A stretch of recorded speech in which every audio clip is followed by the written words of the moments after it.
নজর রাখবো পরবর্তী সংবাদে।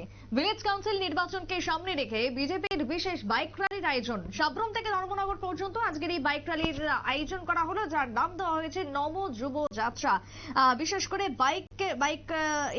বাইকের নাম দেওয়া হয়েছে নম যুবক যাত্রা।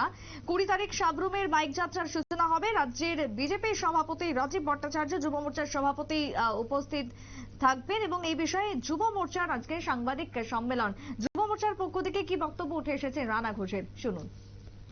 এই রাজ্যের বুকে আমরা বিভিন্ন সময় মানুষের পাশে, আর্তদের পাশে, অসহায়ের পাশে, গরিব দুস্থদের পাশে আমরা দাঁড়িয়েছি এবং সময় সময় আমরা তাদের থেকে সমর্থন পেয়েছি।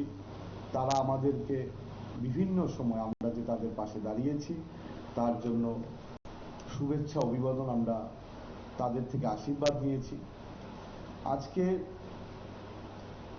আপনাদের এখানে ডাকার মূল উদ্দেশ্য যে আমরা একটা বিশেষ কর্মসূচি রাজ্যভিত্তিক, যেটা সাবরুম মৈত্রী সেতু থেকে শুরু করে আমাদের রাজ্যের অপর প্রান্ত চুড়াইবাড়ির পর্যন্ত সমাপ্তি হয়ে আমাদের উত্তর ত্রিপুরা জেলার ধর্মনগরে এসে সেটা পরিসমাপ্তি হবে।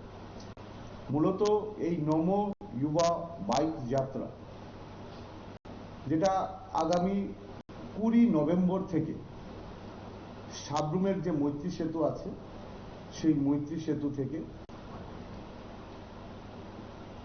হাজার হাজার যুবক বাইক হাতে নিয়ে।